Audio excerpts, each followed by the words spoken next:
그 시장에는 보통 추세라는 것이 존재한다. 그래서 오르는 놈이 계속 오르고 내리는 놈이 계속 내린다라는, 오히려 하락장에 오기가 생겨가지고 더 많이 안 되는, 그러니까 하락하는 자산에 투자를 해가지고 번 거를 다시 다 잃어버린다. 그 퀀트라는 게 좋은 거는 고수나 하수나 다 거기서 거기다. 이 전략이 이제 안 돌아가는 시기가 반드시 오고, 고수와 하수의 차이가 어떤 것인가? 고수는 20년 동안 이 전략을 버텼겠죠.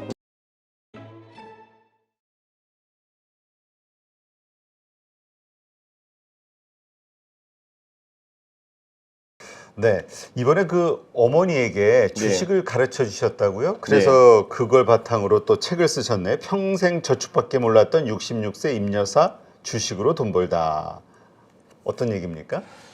사실 사실 어머니가 저축만 하시진 않았고 부동산도 좀 하셨습니다. 이제 어머니는 그 전형적인 한국형 투자를 하셨어요. 한마디로 일을 열심히 하신 다음에 돈을 좀 버셔서 예금을 하신 다음에 예금이 커지면 부동산을 사라, 이런 식으로 투자를 하셨는데, 아마 뭐 그런 분들이 굉장히 많으실 겁니다. 그렇죠. 예, 그게 뭐 그 전형적인 한국에서 이제 돈 버는 방법이었죠. 그렇게 하셨는데 최근에 부동산 가격이 굉장히 많이 올랐잖아요. 그래서 월세 수익률이 많이 떨어졌습니다. 그러니까 이르면 뭐 우리가 1억짜리 집을 샀는데 그 월세가 500만 원이다 하면은 월세 수익률이 5% 나오는 거잖아요. 근데 그 똑같은 집이 1억에서 뭐 이러면 4억이 되었다라고 하면은 4억짜리 집 가지고 500만 원 월세를 받는 거잖아요. 그 수익률이 안 나온다 생각을 하셔가지고 그 부동산뿐만이 아니라 금융도 좀 공부를 좀 해봐야겠네. 특히 요즘 이제 은퇴하셔가지고 시간이 좀 있으시니까, 그래서 야 아들 너 그런 거 하지, 야 나 가르쳐, 이렇게 하셨거든요. 그래서 저도 이제 생각을 해가지고 그 가르치는 거를 다 녹음해가지고 책을 쓸 수 있겠다. 첫 번째 이거였고, 그리고 두 번째는 어머니가 이제 돈을 많이 버시고 이제 잘 되시면은 이제 노후도 걱정이 없으시고, 그건 제 부담도 덜어주시고, 그리고 나중에 다 그 돈이 내 돈 아니냐라고 생각을 했었죠. 네, 그래서 저 외동아들이거든요. 네, 그래서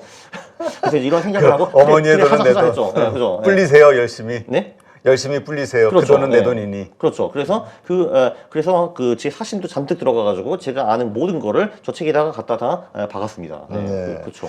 어때요? 일단 결론적으로 네. 쉽지 않으셨을 것 같은데, 연세에 막 여러 가지 주식이라는 게 뭐 여러 가지 복잡한 것들이 많이 있잖아요. 네. 어때요? 결과가, 투자 결과가?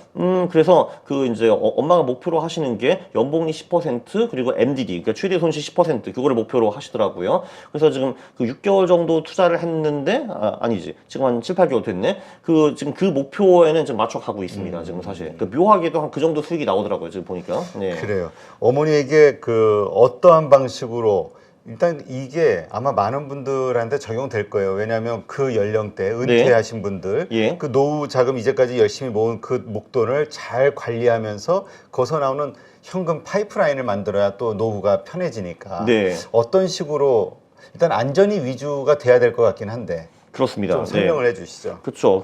그래서 일단 저희가 이제 목표 설정을 먼저 했죠. 그 목표 설정을 할 때 엄마 이 목표가 뭐야 하니까 돈을 벌기 위해서 투자한다라고 했는데, 그 말을 들으니까 제가 굉장히 기뻤습니다. 왜냐하면 사실 이게 사람들이 이제 돈 벌기 위해서 투자를 한다고 하는데, 그거보다 뭐 재미라든지 뭐 과시욕이라든지 또는 남들이 다 하니까 투자하는 분들도 굉장히 많거든요. 근데 이제 딱 처음부터 돈을 벌기 위해서 투자한다니까 제가 굉장히 일단 기뻤습니다. 그래서 오케이, 그러면은 얼마 벌고 싶냐 해가지고 그 연봉리 수익률 10%, 그 최대 손실 30%로 가자라고 하셨는데, 나중에 이런저런 백테스트를 해보시니까 30% 너무 크네. 야 10%만 이뤄도 되겠다. 이런 식으로 이제 수정을 하셨어요, 목표를. 그래서 이제 그래서 저도 정석적으로 한국형 올리더부터 먼저 가르쳤습니다. 자산 배분을 어떻게 하나, 그거부터 이제 먼저 가르쳐 드렸고요. 뭐 경제적 사계절이 어쩌고, 왜 주식, 채권, 금, 현금에 뭐 분산 투자를 해야 되는 건지, 이런 왜 달러가 중요한지 이런 것도 이제 설명을 좀 드렸죠. 그래서 이제 가장 중요한 거, 잃지 않는 거를 먼저 좀 공부를 하셨고, 그 다음에 이제 동적 자산 배분, 마켓 타이밍. 그러니까 한마디로 여기 뭐 이런 거 있죠. 오른 놈은 계속 오르고 내린 놈부터 계속 내린다. 이런 거를 설명해 드렸고요. 이게 바로 추세 추종. 예, 추세 추종. 우리 여러 번 나오셔서 이제 그 네. 얘기를 하셨는데, 예. 이 추세 추종에 대해서 조금 더 자세하게 설명을 해주시죠. 추세 추종이요. 추세 추종은 한 진짜 몇백 년 전부터 거의 모든 자산에 다 먹히는 전략이고요. 정말 아주 간단하게 시장에는 보통 추세라는 것이 존재한다. 그래서 오르는 놈이 계속 오르고 내리는 놈이 계속 내린다라는 거고요. 그러면은 우리는 되게 간단하죠. 그러니까 최근 뭐 예를 들면 석 달, 6개월, 1년 동안에 어떤 놈이 많이 올랐나를 보고, 걔가 왜 올랐느냐는 별로 중요하지 않거든요. 그럼 그냥 들어가는 거죠. 그리고 최근 3개월, 6개월, 1년 동안에 어떤 놈이 잘 못 나갔다 하면은 걔를 팔아버리는 팔아버리는 거죠. 그게 추세 추종 전략입니다. 근데 그거를 구체적으로 어떻게 하느냐에 따라 가지고 수많은 전략들이 파생이 되죠. 제가 아는 전략들만 해도 한 70개 정도 됩니다. 네. 아, 그래요? 예. 추세 추종 그냥 단순히 지금 강하게 오르는 종목을 올라타고 그 안 오르는 다른 주식들도 정리해서 그 주식으로 몰아주고 뭐 이런 식으로 보통 생각을 하는데 그렇죠. 이제 그게 정확하게 말씀을 하셨는데 그럼 구체적으로 그럼 최근이라는 단어가 이제 무엇이냐? 그게 이제 그럼 최근 한 달이냐, 석 달, 6개월이냐, 1년이냐, 아니면 그걸 다 합쳐서 보느냐, 뭐 그런 것도 있고 그러면은 어느 정도 추세가 안 좋으면 주식을 다 털고 나오느냐 이런 것에서도 많은 전략들이 파생이 되죠. 그러면은 그리고 이제 우리의 유니버스를 정해야죠. 한마디로 우리가 모든 자산에다 투자를 할 수는 없기 때문에 일단 뭐 10개의 자산군을 선택해 놓은 다음에 이 중에서 이제 가장 잘 나간 놈을 사는 건데 그럼 그 10개는 무엇인가? 그러면은 얘네들이 다 안 좋을 때는 안전자산으로 넘어가는데 그 안전자산은 또 무엇인가? 이런 디테일 차이에서 전략들이 막 파생이 돼 나옵니다. 근데 말씀하신 대로 그냥 최근에 잘 나간 놈 사고 안 나간 놈들은 팔아버리는 것이 사실 그 핵심입니다. 네, 그렇군요. 네.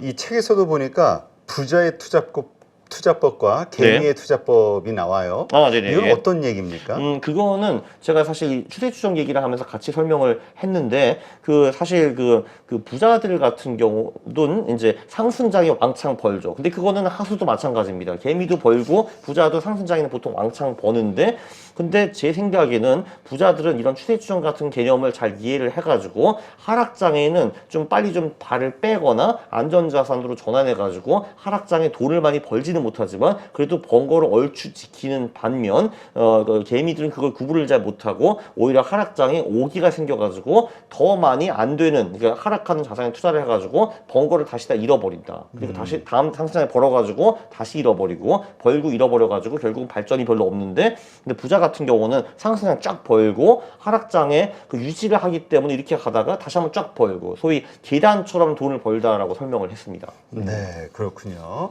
아, 그래요. 맞아. 많은 분들이 주식이 빠지기 시작하면 소위 물타기 한다고 하면서 예. 계속 하다가 자산 크게 잃는 경우들이 많이 있죠. 네. 자, 그 다음 또 어머니에게 강조해서 가르쳐 드린 게 또 뭐가 있을까요? 사실 그 정적 자산 배분과 동적 자산 배분 정도만 잘 해도 당신이 목표로 하시는 연봉이 10% 정도는 달성을 할 수가 있습니다. 근데 제가 그 정도만 달랑 알려드리고 이제 도망가면 제가 불효자이기 때문에 그래도 이제 개별주로도 좀 더 벌 수 있는 방법을 알아야 되지 않겠느냐라고 설명을 드린 거죠. 근데 이제 처음부터 난관에 빠졌습니다. 시가총액은 무엇인가? 매출액과 뭐가 다르냐라고 여쭤보시더라고요. 사실 이제 어머니가 채권도 뭔지 모르셨습니다. 그러니까 주식은 들어봤는데 채권이 뭔지 모르셨더라고요. 그래서 이제 그런 기초적인 설명도 책이 좀 들어갔어요. 왜냐면 사실 보통 저는 책에 그런 거 설명하지 않는데, 근데 사실 엄마도 몰랐으면은 뭐 다른 사람도 모를 수 있지 않습니까? 채권이 뭔지 또는 뭐 시가총액과 매출액이 뭔가 다른지. 그래서 그것도 좀 친절하게 설명을 했고, 그리고 저 읽으면 진짜 재무제표 보이는 책이라는 책이 굉장히 훌륭한 책인데, 저랑 관계없는 책인데. 그 재무제표 쪽에서는 저 책이 초보용으로 가장 훌륭합니다. 그 글자도 크고 그림도 많이 나오고 그래가지고요. 그래서 일단 읽어 해가지고 읽었고요, 엄마가. 그래서 지금 이게 저랑 수업을 10번 했는데 그 10번 하는 와중에 책을 한 10권 읽었습니다, 엄마가. 아, 네. 그래서 그래요? 이제 계속 어머니도 다음 주까지 열의가 과외를 크시네. 드렸죠. 네. 다음 주까지 계속 과제를 드렸습니다. 이거 읽어. 그리고 소프트웨어 들어가서 이거 백테스트야. 이런 거를 다 하라고 했죠. 네. 그래서 다 하셨더라고요. 기본기를 쌓기 위해서 저 이제 재무제표 책을 읽어라라고 이제 했는데 그래서 이제 결론적으로는 이제 개별주는 소형주, 가치주, 성장주 이제 이쪽이 좋거든요. 이제 저 밑에 그래프를 보시면은 저 왼쪽이 소형주고 저 오른쪽이 대형주입니다. 소형주 수익이 압도적으로 좋기 때문에 소형주에 주로 투자를 하되 거기서 성장주 그리고 가치주에 투자를 한다. 그리고 이 어떤 지표들이 있는가 다 설명을 드렸고 이 지표가 우수한 기업들에 투자하면 수익률이 어떻게 나오는가 다 직접 백테스트를 하게 했습니다. 엄마한테. 그걸 간단하게 설명해 주셔야죠. 그거요? 어떤 그 지표를 확인해서 네네. 예. 투자를 해야 수익률이 그렇게 좋아질 수 있을지. 그렇죠. 그래서 이제 다음 페이지에 이제 거기 나오는데 뭐 예를 들면 이게 이제 어머니가 이제 활용하신 전략들이고요. 그래서 이제 이런 식으로 이런 지표들이 좋은 간단하게 몇 가지 전략을 그렇죠. 아예 예, 좀 그렇죠. 설명을 해주세요. 왜냐면 아주 심플한 모르니까. 아주 심플한 거는 어디 갔냐? 이거 6번을 보시면은 그 퍼 PBR 뭐 이거는 뭐 다 아실 거고요. 그렇죠. 이거 보시는 분들은. 그리고 영업이익과 매출 총이익 성장률. 그러니까 요 네 개 지표로 이제 만든 전략이죠. 한마디로 소형주 중에서 퍼와 PBR가 낮고 영업이익의 성장률이 높고 매출 총이익의 성장률이 높은 이제 그런 기업들을 찾아라. 그리고 그런 기업들에 우리가 20년 투자했으면은 얼마를 벌 수 있었겠느냐. 연봉이 48% 이렇게 이제 그 결론이 나왔습니다. 엄청나네요. 네, 그렇죠. 몇 년간? 20년이요. 2003년부터 22년까지. 연봉이 48% 매년. 네. 20년이요. 네. 매년은 아니고 이제 들쭉날쭉은 하지만 평균. 예, 평균. 그 연봉이 48%면은 제가 알기로는 20년 동안 그 자산이 한 3,000배 정도 봅니다. 네. 아, 엄청나네요. 엄마 자산 3,000배 보면은 제가 굉장히 해피하겠죠, 당연히. 예. 다될 거니까. 예, 그죠. 네. 예, 그래서 이런 식으로 했고, 그리고 이제 사실 어머니가 이제 예리한 질문을 굉장히 좀 많이 던지셨습니다. 그 이제 사실 이 작업이 다 끝나고 나서 엄마가 그 말을 하더라고. 야, 이게 다야? 라고 했습니다. 퀀트 투자가 굉장히 어렵다고 생각하셨는데 이제 해보니까 좀 허탈하시다고요. 야, 겨우 이게 답니까? 하면서 예, 저한테 오히려 역질문을 하고 그 질문을 하더라고요. 야, 이 퀀트라는 게 네가 직접 백테스트를 할 필요도 없고 소프트웨어가 다 해주지. 옛날에 데이터 찾고 뭐 전략 만들고 종목 찾고 해야 되는데 그거 다 엄청 편하고 그리고 사실 이게 그 네가 말하는 것도 아니고 그 저명한 교수들이 논문에 다 적은 내용들인데 사람들이 이거를 왜 안 할까라고 저한테 역질문을 하시더라고요. 저 그랬죠. 나도 모르겠다고 왜 안 하는지. 야, 어머니가 독일에서 교육 박사 받으셨나 봐요. 그죠, 그죠. 네. 야, 내가 우리 강한국 작가가 가끔 보면은 네. 천재 같아가지고, 네. 야, 정말 그 뭐라 그럴까 좀 감탄을 한 적이 여러 번 있는데 이 부모님의 영향을 받으셨네.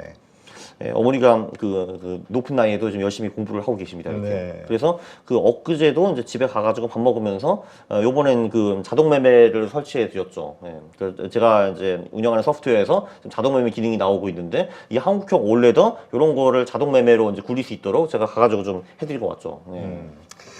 그 책에도 나오지만 이제 그 숨은 강자, 네. 그러니까 우리 소형주 가운데서 그러니까 강소 기업을 찾는 거잖아요. 이런 데 투자해야 또 수익률이 좋다. 예. 근데 그걸 어떻게 찾아낼까? 네. 아까도 잠깐 뭐 기준을 좀 얘기해 주셨지만 네. 또 다른 기준이 있을까요? 그 요게 가장 메인인 것 같습니다. 그 이제 가치 지표와 성장 지표 이게 가장 메인인 것 같고요. 이게 이제 보면은 제 생각은 그런 것 같습니다. 이게 우리가 20개 포트폴리오에 투자를 했는데 예를 들면 제가 대형주에 20개에 투자를 했다 하면은 그 중에서 뭐 잘 나간 놈도 있고 못 나간 놈도 있을 텐데 그 잘 나가는 놈의 수익이 뭐 맥시멈 30% 50% 이 정도가 많거든요.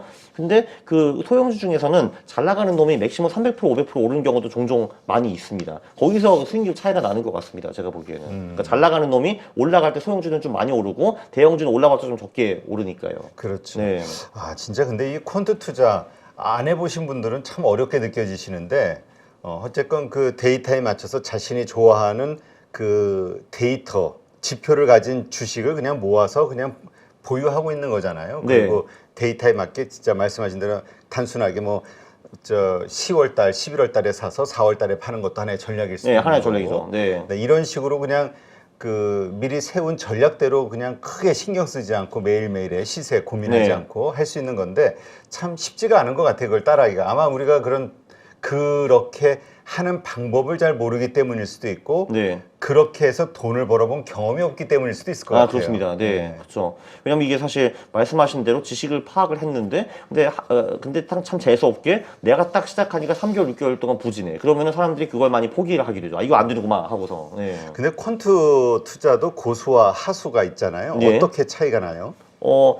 사실 그 퀀트라는 게 좋은 거는 고수나 하수나 다 거기서 거기다인 건데, 근데 고수 같은 경우는 이 전략이 이제 안 돌아가는 시기가 반드시 오고 그게 꽤 길 수 있다라는 걸 압니다. 이게 이제 전략들을 시뮬레이션 해보면은 보통 안 먹히는 구간에는 1년, 1년 반, 2년 동안에 전략이 안 먹혀가지고 비실결인 경우가 종종 오거든요. 자주 옵니다. 그런 것들이. 근데 우리는 그러면은 이제 고수는 아니지만 어쨌든 뭐 이제 좀 해본 사람들은 그때가 또 왔구나. 그럼 뭐 1년 반, 2년 기다리면 되겠지. 뭐 그럼 또 엄청 수익이 오니까라고 생각을 하는데 하수들은 그 구간을 못 버티고 보통 그만둬 버리죠. 아, 다 매도하고 손실 보고 아니요. 손실을 굳이 안 봐, 그쵸. 뭐, 손실을 아마 보통 보이죠. 중간에 그때? 파니까. 그쵸. 제가 조금 전에 뭐, 이런 전략이 뭐, 연봉이 48%라고 했는데, 이건 20년 동안 이 전략을 주구장창 했을 때 연봉이 40%를 버는 거지. 예를 들면 제가 3개월 하고 이 전략을 포기했다 하면 당연히 0%를 벌겠죠. 투자를 안 했으니까요.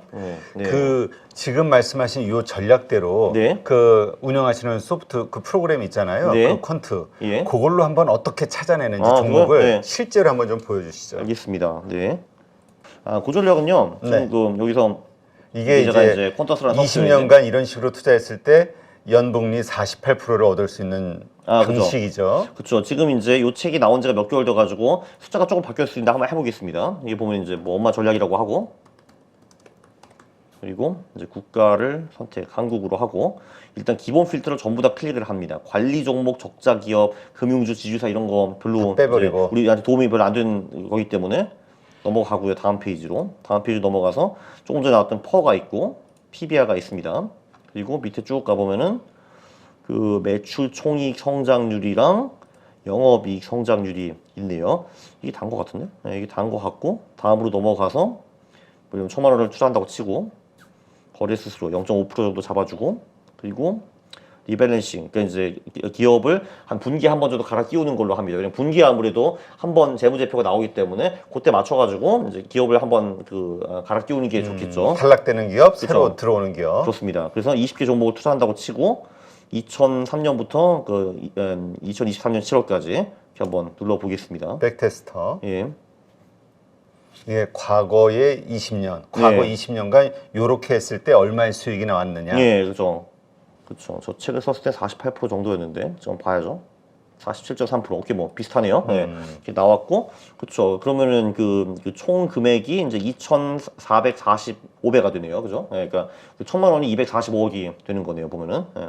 1,000만 원이? 네, 그 24억? 2,400, 예, 아니요, 245억이요. 네. 와, 엄청나네. 네, 근데 조금 전에 말씀하셨던 거, 그 이제 고수와 하수의 차이가 어떤 것인가? 고수는 20년 동안 이 전략을 버텼겠죠. 근데 하수는 이제 문제가 언제 발생하냐 하면은 이때 발생합니다. 그 한마디로 최악의 10번의 순간이라는 것이 있는데, 예를 들면 여기 2008년 6월부터 2009년 4월까지 얘가 일단 53% 박살난 후에 다시 돌아오는데 다시 본전을 만드는데 304일 걸린다라는 게 여기 나와 있습니다. 그리고 뭐 그거 말고 그렇죠. 보시다시피 본전을 만회하는데 1년 걸린 경우가 몇 번 있죠, 그죠? 예를 들면 이제 올해도 좀 안 좋아, 그러니까 작년부터 좀 안 좋았고 그렇죠. 이 전략이 예를 들면은 근데 예를 들면 제가 우연히 전략을 시작하는 게 예를 들면은 19년 4월에 시작을 했는데 시작하자마자 23%를 얻어맞습니다. 굉장히 슬프겠죠. 슬프면은 이제 저를 욕하고 당연히 그만두겠죠, 이게. 근데 우리 같은 경우는 또 얼어 터졌어?